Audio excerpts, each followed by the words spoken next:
model multiplication is a step along the path to the standard algorithm for multiplication. Students may like area model multiplication because it allows them to break up or decompose numbers to do simple multiplication in their heads. Instead of doing a difficult multiplication problem like 122 times 37 in their head, they can instead take it apart. This is also a great way to cement place value in students' minds. Next, I will show you how I would teach this to my students. So the first thing that we're going to do for this problem is draw a rectangle. We're going to draw a rectangle because we know that the area of a rectangle is length times width. So that's what we're doing for this problem. And this problem that we're going to solve is 122 times 37. Now we're going to break up each number into hundreds, tens, and ones. So this first number, this 1 is in the hundreds place, this 2 is in the tens place, and this 2 is in the ones place. So when you break up this number, this is the same thing as saying 100 plus 20 plus 2. And when you break up this number, that's the same thing as saying 30 plus 7. Because there's nothing in the hundreds, so we're just going to leave that part blank.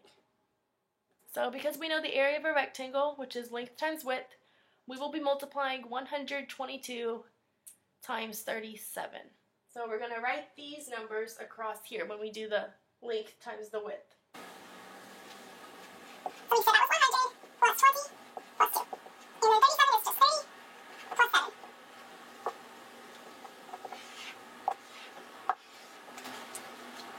So now what we're going to do is we're going to multiply this by this, this by this. So each box, we're going to find what goes in each box. And to find that, we're going to multiply the number outside by this number. And that is because of place value. So we just broke these up.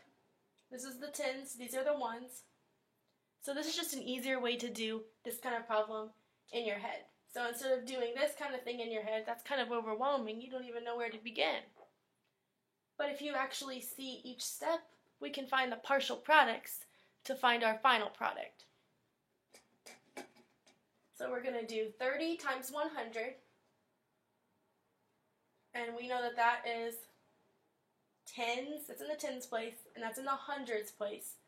So if you multiply a hundreds times a tens, or a tens times a hundreds, you get 1,000.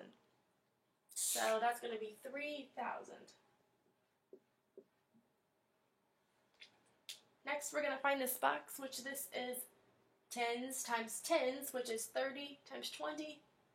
We know that 3 times 2 is 6. And tens times tens would be hundreds. So it's going to be 600. Then lastly on this row we have this box. And this is 30 times 2, which this is the tens times the ones. So tens times ones makes tens. And we know that 3 times 2 is 6, so it's going to be 6 tens, or 60. Now we're going to switch to go down here. And we can switch colors if you want to. We're going to do 7 times 100, so this is the ones place times the hundreds place,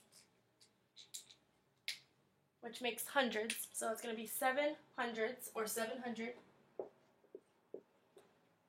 Then we're going to go to this box, and this is 7 times 20, which this is the ones times the tens, so we know that ones times tens makes tens, so 7 times 2 is 14, so there's 14 tens, or 140. Then we're going to go to this box. So this is 7 times 2, which is ones times ones. We know is 14. So lastly, all we have to do is add up each partial product. So these are all partial products.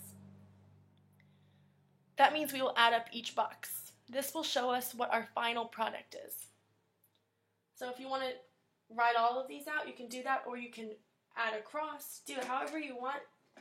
So if we are going to add across, if we add this, plus this, plus this, we will get 3,660.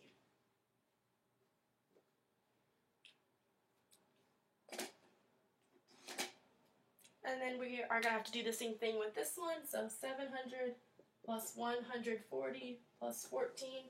When you add up all that, you should get 854.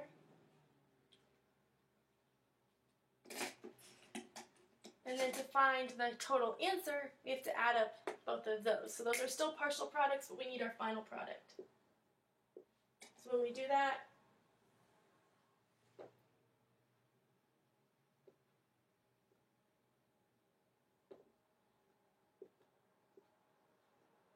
we get our final product, which this is saying 122 times 37 equals 4,514.